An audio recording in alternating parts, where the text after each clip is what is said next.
Let's make a stuffie. Artists, I'm going to show you how you can make a stuffie or stuffed animal or stuffed creature with our fabric. This is actually from an old t-shirt that I cut into a rectangle, and our sewing kits. Remember, our sewing kits have our needle on the magnet. It has a bobbin of thread,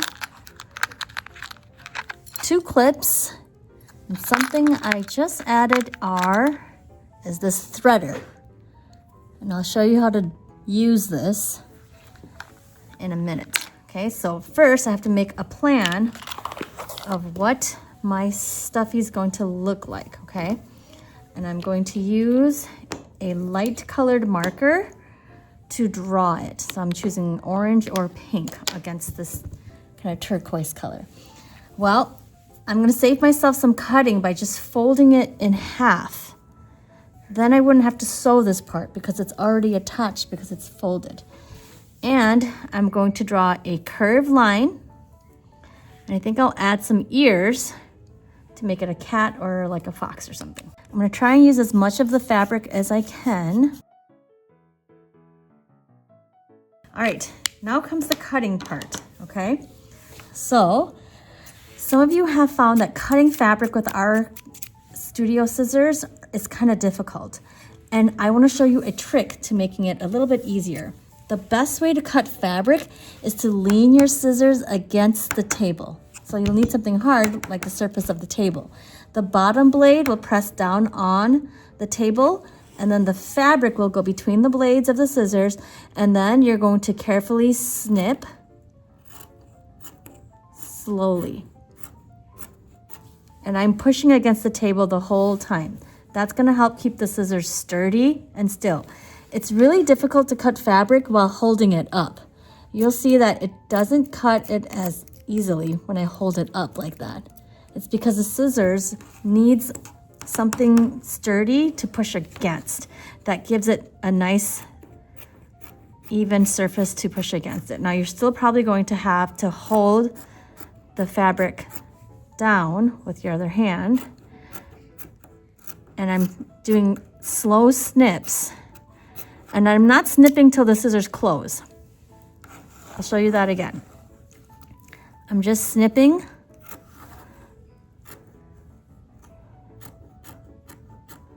and the scissors are staying opened.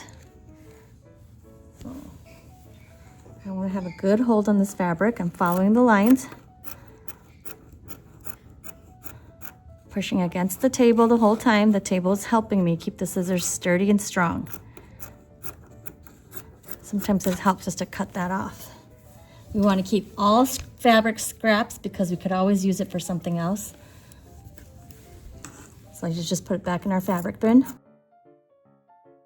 If I open this up, it has a copy of both sides. Now, I don't really want this marker to show up on my finished stuffed animals, so I'm actually going to choose this to be the front side. And in the front side, I'm going to decide on some eyes and maybe stitch on some details of my cat's face. So I have my buttons that I can check out at the help desk, and I'm just going to select 2 buttons for eyes.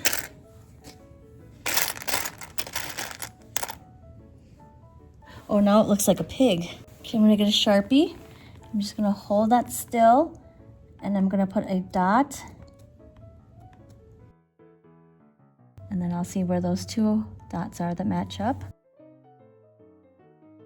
Now, something I should have checked first.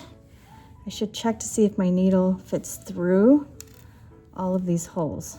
And now I'll show you how to thread your needle with our new threading tool. Okay, you'll see it has a wire. So what I'm going to do is I'm going to take my needle or my thread, and I'm just going to get an arm's length, snip off the extra, put it in the case. You're going to take your needle, and there's a very thin wire in this threader. you're going to stick the threader through the eye of the needle, and then you're going to take your thread, and you should be able to hook it through and pull it to the end. So now it's holding your thread at its little nose tip there. Then as you're holding your needle, you can pull the thread through like that.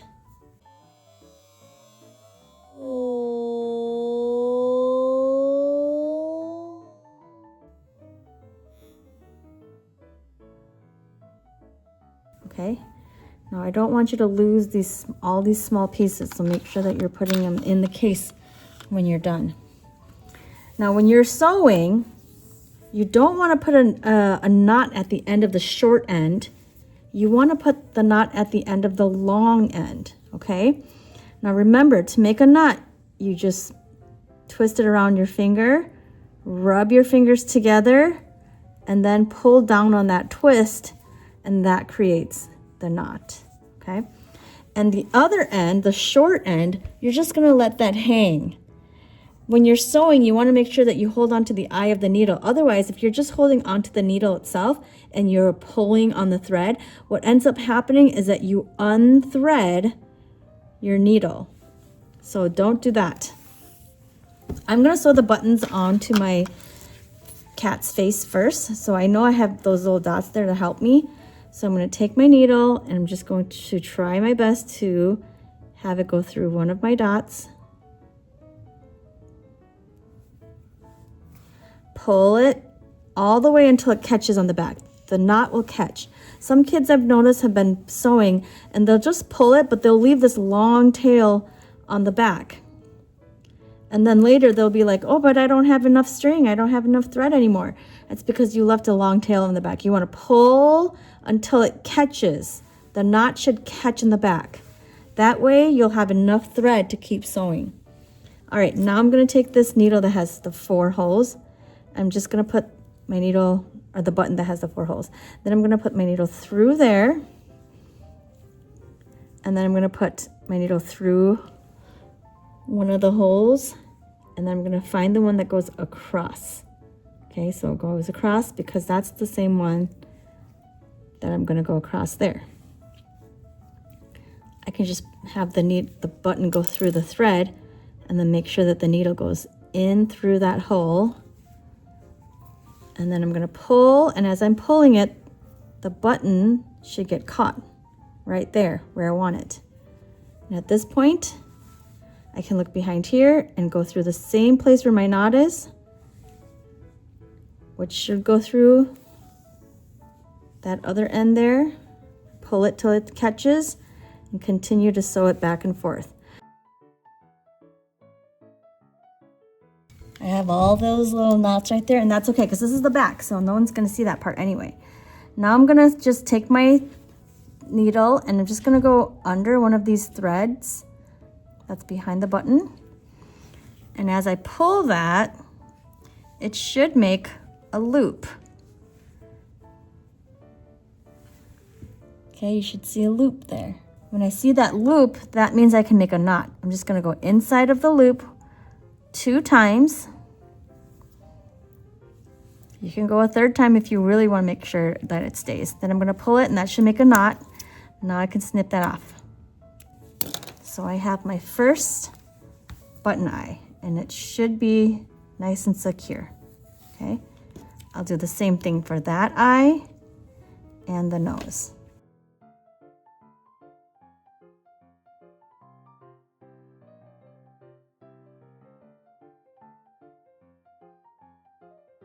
I'm going to take the bottom part and I'm going to cover it up.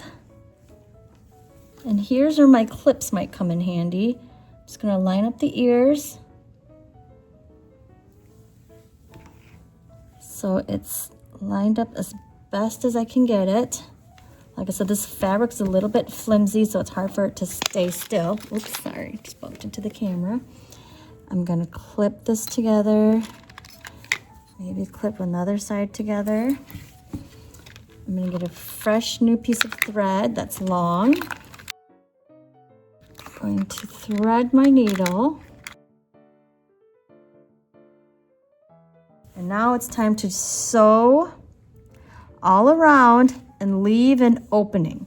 And there's a reason why we're doing it inside out. So the correct side is on the inside, and that's because we are going to sew this in a way where we're going to flip it inside out so we don't see any of the stitch lines. It'll make more sense when we're towards the end, okay? So now I'm just going to start doing my running stitch. So starting there, position it so it's easy for you to hold.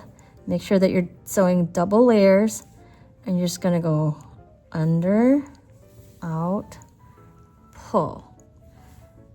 Okay, now you could do a back stitch the whole way around, which you go back one, forward, and pull so that those lines are connected. But I'm gonna go quickly and I'm just gonna do a running stitch. Running stitch means I'm just gonna move to the next spot, go in, and then come out and pull. Now I don't want to pull too tight where it's going to bunch up. I actually want it to kind of stay nice and flat. In, out, pull till it catches, flatten it.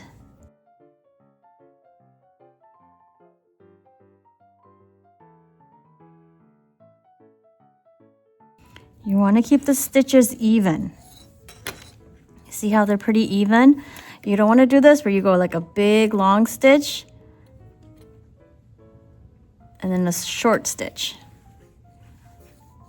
You don't want to do that.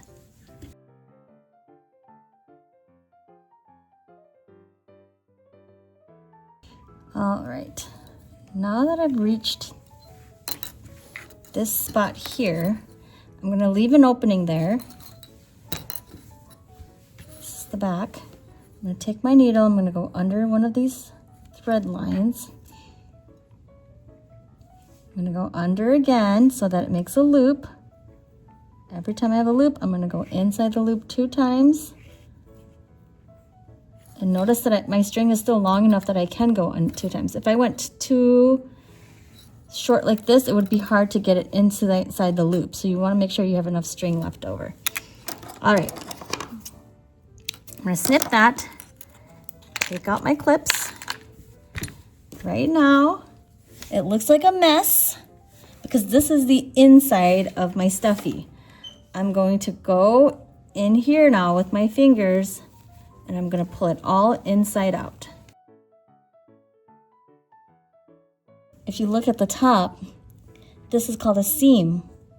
You don't really see the little black lines from the thread anymore. They're hidden now on the inside. And now I'm ready to stuff it. Now there's still an opening right here, so you do have to sew that part closed. So there will be a little part where you do see the stitching. Maybe I'll need my clips to hold it together.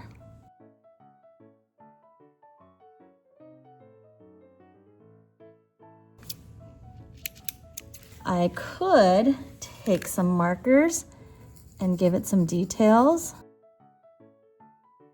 And that's how you make a stuffie.